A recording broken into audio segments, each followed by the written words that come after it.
ಮಾನ್ಯ ಮುಖ್ಯಮಂತ್ರಿಗಳೇ, ನೀವು ಬರತಕ್ಕಂತ ವಿವರ ಸುಳ್ಳಿನ ವಿವರ. ಇಷ್ಟು ಹತ್ರ ಇದ್ದು ಕೂಡ ವಿವರ ಬರ್ತಾ ಇಲ್ಲ. 70 ಭಾಗ 80 ಭಾಗ ಕೊಡ್ತಾರೆ ಎನ್ನುವುದು ಶುದ್ಧ ಸುಳ್ಳು. ಹಾಗಾಗಿ ಮತ್ತೊಂದು ಹೇಳ್ತಿರ್ತಕ್ಕಂಥದ್ದು ರಾಜಕೀಯ ಪ್ರಯತ್ನ, ಅದು ಕೂಡ ನಮಗೆ ಸಂಪೂರ್ಣ ಸ್ಪಷ್ಟವಾಗಿತ್ತು. ಕಾನೂನಾತ್ಮಕ ಬಲ ಉಂಟು, ಜನಬಲ ಬಹುಪಾಲು ನೀವು ಕೊಡಕ್ಕೆ ಒಪ್ಪೋದಿಲ್ಲ. ಸರ್ಕಾರದ ಪರವಾಗೂ ಆಹ್ವಾನ ಕೊಟ್ಟಿದ್ದಾರೆ. ಇದು ನಿಜವಾದ ಜನತಂತ್ರ ವ್ಯವಸ್ಥೆಯ ಒಂದು ನ್ಯಾಯಪೀಠ. ಸರ್ಕಾರದ ಅಧಿಕಾರಿಗಳು ಬರಲಿ, ಯಾಕೆ ಬೇಕು ಅಂತೇಳಿ ನೀವಾಗಲೂ ತೀರ್ಮಾನ. ಹಾಗೆ ಈ ಭೂಮಿಯ ವ್ಯವಹಾರ ನಡೆಸ್ತಕ್ಕಂಥವ್ರು ಇದ್ರೆ ಬಂದು ಹೇಳಿರ್ತಾರೆ. ಎಲ್ಲರಿಗೂ ಮುಕ್ತ ಅವಕಾಶ ಇದೆ. ಈಗ ಇಲ್ಲಿವರೆಗೂ ಬಂದಿರತಕ್ಕಂಥದ್ದು ಭೂಮಿಯನ್ನು ನಾವು ಯಾವುದೇ ಕಾರಣಕ್ಕೂ ಕೊಡಲ್ಲ ಅಂತೇಳಿ. ಭೂಮಿಯ ಮೇಲಿನ ಸಂಬಂಧ, ಭೂಮಿಯ ಜೊತೆಗೆ ನಮ್ಮ ಸುತ್ತಮುತ್ತ ಹಳ್ಳಿಯ ಎಲ್ಲರ ಸಂಬಂಧ, ಹಳ್ಳಿಯ ಸಂಬಂಧ, ಕೃಷಿಯ ಸಂಬಂಧ ಬಹಳ ಆಳವಾಗಿರ್ತಕ್ಕಂಥದ್ದು. ರೈತ ಸಂಘಟನೆ ಬರೀ ನಮ್ಮ ಪ್ರೊಫೆಸರ್ ನಂಜುಂಡ ಸ್ವಾಮಿ ಫೋಟೋನು ಹಾಕಿದ್ರಿ. ರೈತ ಸಂಘಟನೆ ಏನು ಬಿಟ್ರೆ ಬರೀದೇ ಪುರುಷರೇ ಜಾಸ್ತಿ ಕಾಣ್ತಾರಲ್ಲ, ಮಹಿಳೆಯರಲ್ಲಿ ಅಂತ ಕೇಳ್ತಾ ಇದ್ವಿ. ನಾನು ಇಲ್ಲಿಗೆ 3ನೇ ಸಾರಿ ಬಂದಿದ್ವಿ. ಹಿಂದಿನ ಸಾರಿ ಬಂದಾಗ ಮೊದಲನೇ ಸಾಲದಲ್ಲೇ ಮಹಿಳೆಯರು ಕೂತ್ಕೊಂಡಿದ್ರು. ಈಗ ನೋಡಿ ಹೇಳ್ತೀನಿ, 10% ಪುರುಷರಿಲ್ಲ, ಬಹುಶಃ 90 ಭಾಗ ಮಹಿಳೆಯರಿದ್ದಾರೆ. ಇದು ನ್ಯಾಯ, ಸತ್ಯ, ಧರ್ಮವನ್ನು ಹುಡುಕುವ ಸಮಯ. ಯಾಕೆಂದ್ರೆ ಇದು ಸುದ್ದಿಯ ಮಹಾಕ್ರಾಂತಿ, ಇನ್ಫಾರ್ಮೇಶನ್ ಟೆಕ್ನಾಲಜಿ ಅಂತ ಕರಿತೀವಿ ನಾವು. ಆದ್ರೆ ಇಲ್ಲಿ ಸುದ್ದಿಯ ಕ್ರಾಂತಿ ಅಲ್ಲ, ಸುಳ್ಳಿನ ಕ್ರಾಂತಿ ಆಗ್ತಾ ಇದೆ.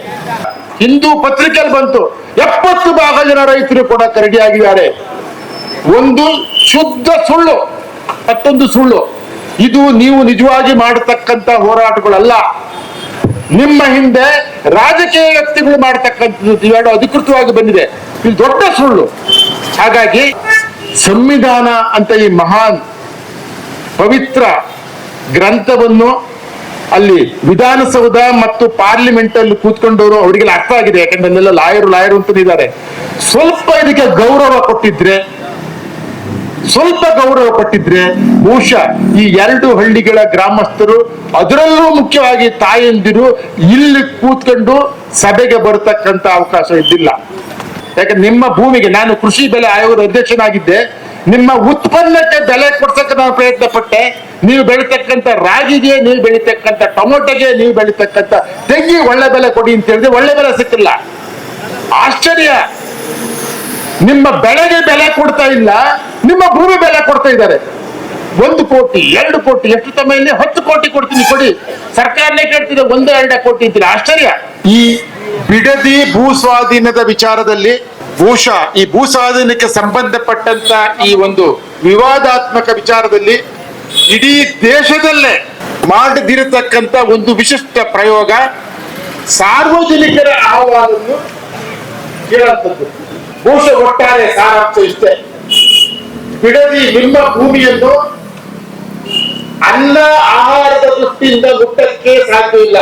ಲಕ್ಷಾಂತರ ಗಿಡ ಮರಗಳು ಪರಿಸರ ದೃಷ್ಟಿಯಿಂದಲೇ ಮುಟ್ಟಾಗೆ ಇಲ್ಲ.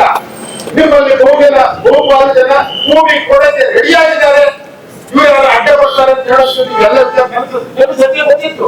ಆದರೆ ಸತ್ಯವನ್ನು ಅತ್ಯಂತ ವ್ಯವಸ್ಥಿತವಾಗಿ ನೋಡ್ತಕ್ಕಂಥ ಒಂದು ಕಾರ್ಯಕ್ರಮ.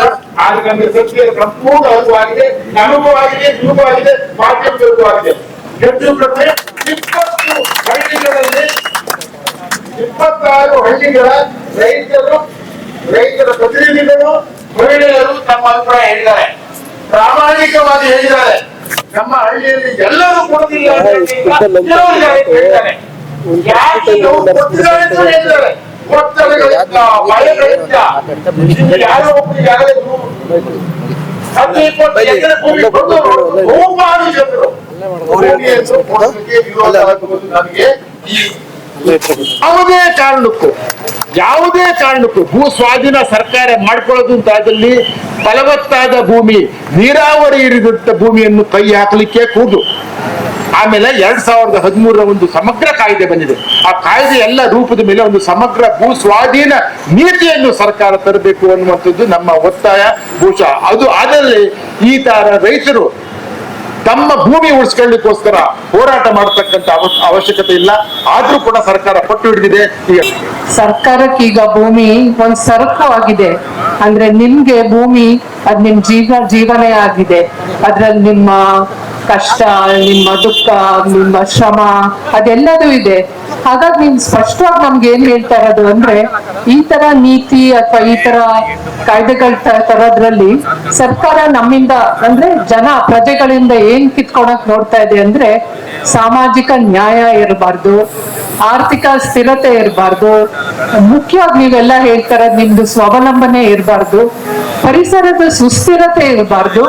ಮತ್ತೆ ಎಲ್ಲ ನಾವು ನೋಡ್ತಾ ಇದ್ದಂಗೆ ಸರ್ಕಾರ ನಮ್ಮ ಪ್ರತಿನಿಧಿಗಳಾಗಿರ್ಬೇಕಾದ್ರೆ ಅವ್ರು ನಿಜವಾಗ್ಲೂ ಜನರ ಪ್ರತಿನಿಧಿ ಆಗಿಲ್ಲ, ಮತ್ತೆ ಪ್ರಜಾಪ್ರಭುತ್ವದ ವಿರುದ್ಧ ಆಗಿದ್ದಾರೆ ಅಂತ ಈ ಈ ವಿಷಯದಲ್ಲಿ ಸ್ಪಷ್ಟವಾಗಿ ಕಂಡು ಬರ್ತಾ ಇದೆ. ಕರುನಾಡು ಟೈಮ್ಸ್ ಚಾನೆಲ್ನಲ್ಲಿ ಸುದ್ದಿ ಮತ್ತು ಜಾಹೀರಾತು ನೀಡಲು ಈ ನಂಬರ್ಗೆ ಕರೆ ಮಾಡಿ.